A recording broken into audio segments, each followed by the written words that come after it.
नमस्कार दोस्तों, stock market studies में फिर से एक बार आपको बहुत-बहुत स्वागत है। तो आज यहाँ पे मैं बात करूँगा एक ऐसी कंपनी के बारे में जो देखा जाए तो एक मोनोपोली कंपनी है। तो एक मोनोपोली कंपनीज़ के बारे में बात करूँगा। देखिए, कोई भी अगर कंपनीज़ के ऊपर निवेश करना है, तो उस कंपनी का इंडस्ट्रीज़ देखना चाहिए, उस कंपनी का फ्यूचर देखना चाहिए, उस कंपनी जिस सेक्टर से बिलॉन्ग करता है, क्या उस सेक्टर में उसका कॉम्पिटिटर है, वो भी देखना चाहिए। तो मैं आज ऐसे कंपनीज़ के बारे में बात करूँगा, जो टोटली मोनोपोली बिज़नेस करते हैं। तो क्यों मोनोपोली बिज़नेस करते हैं? कौन-सा बिज़नेस के ऊपर है, जो मोनोपोली हो रहा है? तो चलो उसी के ऊपर डिस्कस करूँगा और बहुत सारे दोस्तों के कमेंट भी था, तो इसी के वीडियोज़ के ऊपर मैं आ चुका हूँ, उस वीडियो आपके सामने लेके आया हूँ। तो कंपनी कौन-सा है? कंपनी का नाम है कैम्स। तो मैं आज कैम्स के बारे में आपके साथ डिस्कस करूँगा। तो वीडियो को लास्ट तक देखना और अभी तक अपने इस चैनल को सब्सक्राइब नहीं किया तो ज़रूर सब्सक्राइब कर लेना। साथ ही साथ आप टेलीग्राम को भी जॉइन कर सकते हैं। अगर आप इंट्राडे ट्रेडर हैं, आप ट्रेड करके पैसा कमाना चाहते हैं तो जाकर ज़रूर जॉइन कर लीजिए। तो चलो देख लेते हैं आज के स्टॉक के बारे में। तो सबसे पहले मैं कंपनी के डिटेल्स के बारे में बात करूँगा। कंपनी का नाम है कंप्यूटर एज मैनेजमेंट सर्विसेज, जिसको आप शॉर्ट फॉर्म में जानते हैं कैम्स नाम से, CAMS। तो कैम्स जिसका नाम है, तो कैम्स एक ऐसा कंपनी है जो मोनोपोली बिजनेस करते हैं। अगर इसका कंप्यूटर देखेंगे, तो देखिए कोई भी कंप्यूटर नहीं है, क्योंकि आप इसका कंप्यूटर यहाँ पे देखेंगे तो यहाँ पे मिसलेनियस जो सेक्टर है उसके ऊपर इसको कंप्यूटर मतलब कंपैरिजन किया गया है। तो उस कंपैरिजन के हिसाब से कंपनी का कोई भी कंपटीटर नहीं है, क्योंकि कंपनी जिस फील्ड में है वो फील्ड पूरा का पूरा एक अलग फील्ड है, जिस फील्ड में दूसरी कंपनी जा नहीं सकते। तो चलो उसका फील्ड क्या है मैं उसी के बारे में बात करता हूँ। देखिए, company the company is a यहाँ पे देखिए म्यूचुअल फंड्स ट्रांसफर एजेंसी।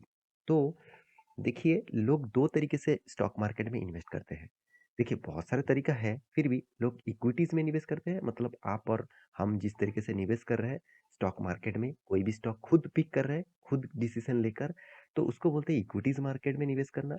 और दूसरा होता है म्यूचुअल फंड, जहाँ पे आपका फंड मैनेजर रहेगा, आप सिर्फ पैसा देंगे, वो फंड मैनेजर कहाँ पे इन्वेस्ट करना है, वो खुद डिसीज़न कर लेंगे, तो उसको बोलते हैं म्यूचुअल फंड।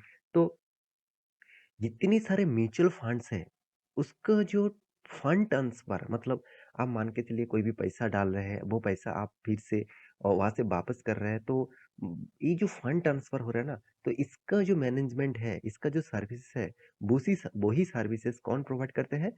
कैम्स मतलब कंप्यूटर एज मैनेजमेंट सर्विस। इसका मतलब म्यूचुअल फंड को कुछ भी ट्रांसफर करना है, कुछ भी काम करना है, तो उसको कैम्स के माध्यम से ही करना पड़ेगा। मतलब आप कोई भी म्यूचुअल फंड कर रहे हैं, आप म्यूचुअल फंड मतलब ब्रेक करना चाहते हैं, मतलब म्यूचुअल फंड विथड्रॉ करना चाहते हैं, तो आपको कैम्प्स के माध्यम से ही करना पड़ेगा। तो ये ही एक मोनोपोली बिजनेस इसीलिए कर रहा है, क्योंकि देखिए इट्स प्रोवाइड्स, यहाँ पे देखिए इन्वेस्टर सर्विसेज, यहाँ पे देखिए distributor services and asset management companies services. तो कंपनी किस किस को सर्विसेज दे रहा है? देखिए, प्रोवाइड्स इन्वेस्टर सर्विसेज, मतलब जितने सारे इन्वेस्टर है उसको भी सर्विस दे रहा है। मतलब मान के चलिए आप निवेश कर रहे हैं म्यूचुअल फंड में, तो आपको भी सर्विसेज इसी कंपनी के माध्यम से मिलेगा। साथ ही साथ यहाँ पे देखिए डिस्ट्रीब्यूटर सर्विसेज, जितने सारे डिस्ट्रीब्यूटर के माध्यम से मान के चलिए किसी ना किसी कंपनी के माध्यम से तो आपको म्यूचुअल फंड करना पड़ेगा। कोई भी कंपनीज़ के ऊपर म्यूचुअल फंड करना पड़ेगा, कोई भी कंपनीज़ के ऊपर अकाउंट्स खोल के आपको म्यूचुअल फंड करना पड़ेगा, तो उसका भी सर्विसेज़ इसी कंपनी करते हैं। साथ ही साथ एसेट मैनेजमेंट कंपनीज़, तो एसेट मैनेजमेंट कंपनीज़ मतलब जो कंपनी खुद पोर्टफोलियो मैनेजमेंट करते हैं, जैसे आप बोल बोल सकते हैं DIIS। तो DIS का भी तो फंड मैनेजमेंट किया जाता है ना, तो उसका भी फंड मैनेजमेंट के लिए भी इस कंपनी सर्विसेज़ देते हैं।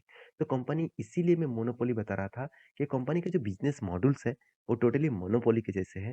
कंपनी अलग-अलग सेक्टर को यहाँ पे मतलब कैप्चर करके रखा, जो सेक्टर दूसरे कोई कंपनी कैप्चर नहीं कर पाएँगे। तो मोनोपोली बिज़नेस में निवेश करने का यही सबसे बड़ा ख़ासियत है। देखिए, कैम्स एक ऐसा कंपनी है, जो कंपनी आज बहुत छोटा है, मेरे हिसाब से एक दिन बहुत बड़ा बनने का कैपेबिलिटी रखते हैं। आप कहेंगे सर क्यों? क्योंकि देखिए, इंडिया में अभी भी देखा जाए तो एवरेजली देखा जाए 2% के आसपास इन्वेस्टमेंट अभी म्यूचुअल फंड के ऊपर कर रहा है। तो सोचिए, अगर 100% में 2% हो रहा है, अगर 100% में 20% हो गया, तो सोचिए कंपनी का हालत कहाँ से कहाँ तक जा सकते हैं। तो आज बहुत छोटा कंपनी है, 12,500 करोड़ का कंपनी है, मतलब एक मिड कैप टाइप कंपनी बोल सकते हैं।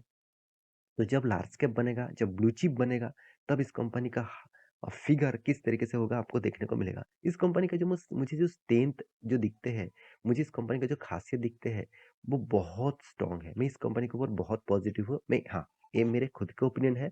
आप मेरे ओपिनियन से डिसएग्री भी हो सकते हैं, क्योंकि मुझे इस कंपनी खासियत लगती है, इसीलिए मैं आपके साथ डिस्कस कर रहा हूँ। ऐसे बिल्कुल भी नहीं। आप बहुत सारे दोस्तों ने कमेंट किया तो इसीलिए डिस्कस कर रहा हूँ। हाँ, मेरे पोर्टफोलियो में इस कंपनी है। तो फिर भी इसका मतलब ये नहीं कि आपके पोर्टफोलियो भी होना चाहिए। आप कोई भी कंपनी के ऊपर निवेश कर रहे हैं तो आप खुद के डिसीजन ज़रूर लीजिए। तो कंपनी की जो स्ट्रेंथ है मैं आपको दिखा दूँ, कंपनी का रेवेन्यूज़ हर साल में ग्रोथ होता जा रहा है। देखिए इस तरीके से कंपनीज़ का एक खासियत क्या है जानते हैं? कंपनी का इनकम रेवेन्यू जितने ज़्यादा होगा उससे ज़्यादा इसका मतलब प्रॉफिट देखने को मिलता है। क्यों? सबसे पहली बात कंपनी डेट फ्री है। इस कंपनी डेट फ्री है। दूसरी बात कंपनी का मैन्युफैक्चरिंग कोई एक्सपेंस नहीं है। मतलब कोई भी प्रोडक्ट मैन्युफैक्चरिंग का कॉस्ट नहीं है, सिर्फ इसका एम्प्लॉय कॉस्ट है, कंपनी का मैनेजमेंट करने का कॉस्ट है, अदर्स कंपनी का डेप्रिसिएशन कॉस्ट होगा, साथ ही साथ कंपनी का फाइनेंशियली कॉस्ट होगा, उसके बाद कोई भी कॉस्टिंग नहीं है। तो इसीलिए कंपनी का नेट प्रॉफिट आप देखेंगे, तो कंपनी का नेट प्रॉफिट भी देखिए, कितना शानदार मोमेंटम देखने को मिला, कितना शानदार रैली है। तो अर्निंग पर शेयर भी बहुत शानदार देखने को मिला, 59 तक पहुँच चुके हैं। तो कंपनी का रिटर्न ऑफ इक्विटीज़ भी देखेंगे, देखिए 46-47% मतलब एक बेस्ट लेवल में है। हमेशा बोला जाता है कि 30% के ऊपर अगर हो कोई भी कंपनी, इसका return of equity, return of capital employed, तो उसको बेस्ट लेवल माना जाता है। तो यहाँ पे 47.87 है, तो बहुत स्ट्रॉन्ग सपोर्ट यहाँ पे दे रहा है कंपनी का। तो और तीसरा जो खासियत है, कंपनी जीरो डेप्थ है। तो आप कहेंगे सर यहाँ पे तो आप दिखा रहे थे सर कंपनी के पास डेप्थ तो है 0.13%, तो यही लिए इसीलिए तो मैं बता रहा हूँ कंपनी का जीरो डेप्थ है। क्योंकि जीरो डेप्थ कहने का मतलब है कंपनी का जो एनुअली इनकम है उससे कई गुना ज्यादा कम कंपनी का डेप्थ है, तो इसीलिए कंपनी को जीरो डेप्थ बोला जाता है। तो कंपनी को आप डेप्थ फ्री बोल सकते हैं, जीरो डेप्थ ना बोलकर डेप्थ फ्री बोल सकते हैं। तो कंपनी का देखिए सेल्स ग्रोथ ठीक ठाक है, प्रॉफिट ग्रोथ वीकनेस है। तो क्या प्रॉफिट ग्रोथ इस बार वीकनेस हुआ, क्या पहले भी था? वो भी दिखाऊंगा। हाँ, आप एक चीज मुझे इस कंपनी का बहुत बड़ा वीकनेस लगा, वो है कंपनी का वैल्यूएशन।